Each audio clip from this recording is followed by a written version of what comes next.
Have you ever watched the person you love most in the world become a complete stranger right before your eyes? I saw it happen in the faint blue glow of a phone screen at 2:17 a.m. My wife, Sarah, was asleep next to me, her breathing even, the picture of innocence. But her phone, which she'd started guarding like a state secret, had lit up on her nightstand. The message preview was from a Mark, a name I didn't recognize. It wasn't the words that made my blood run cold. It was the single emoji that followed, a black heart. It was a symbol, a secret language I wasn't part of.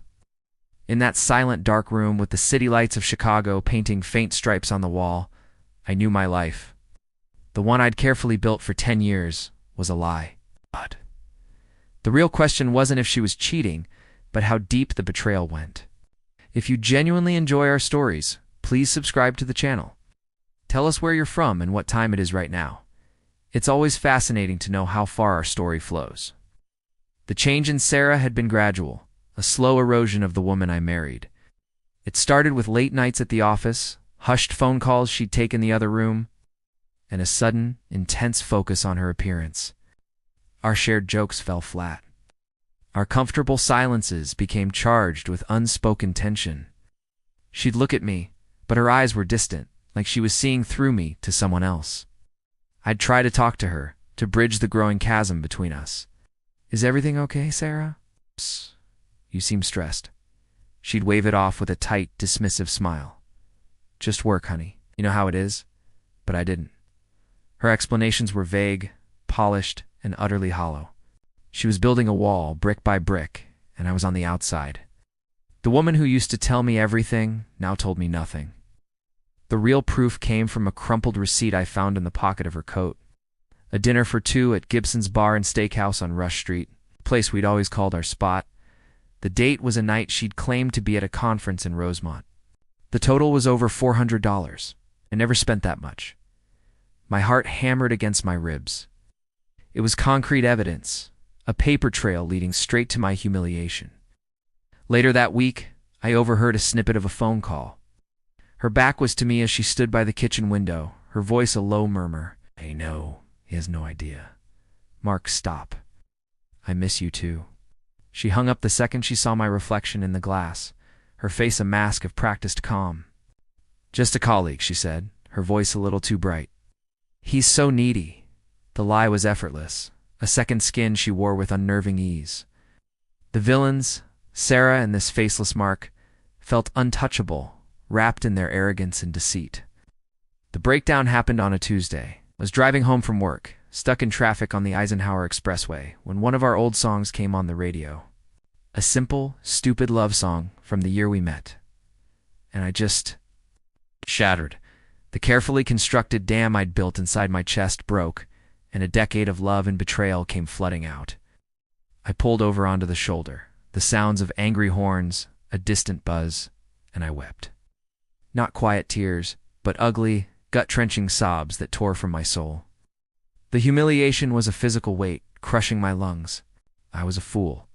A blind, trusting fool who had been played for months, maybe years. In that moment, sitting in my car with the skyline blurring through my tears, the grief died and something else was born. Something cold, hard, and methodical. The tears stopped. My hands gripped the steering wheel until my knuckles were white. He took my wife. She took my dignity. I decided then and there I would take everything from them. My revenge began not with a bang, but with a quiet click. The click of a key in the lock of a new small apartment I rented under a different name. The click of a private investigator's camera shutter.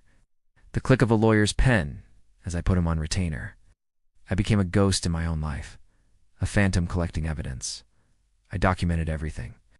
Copies of hotel bills from the peninsula where they'd spent weekends while I thought she was visiting her sick mother.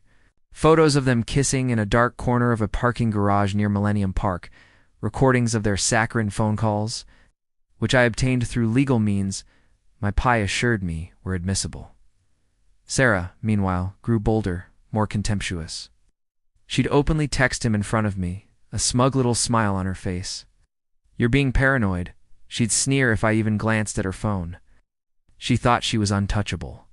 She had no idea I was building a cage around her, piece by damning piece. The trap was set for our anniversary dinner, a dinner she had reluctantly agreed to. I chose a restaurant in the West Loop, one she'd never been to.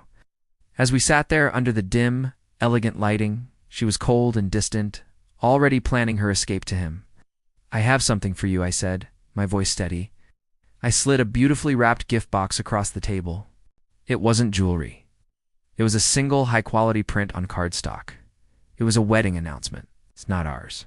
It was from a local high society blog, announcing the upcoming engagement of Mark Renshaw, a junior partner at a rival firm, to the daughter of his company's CEO. And right there, listed as a beloved guest, an event planner, was her name, Sarah Miller.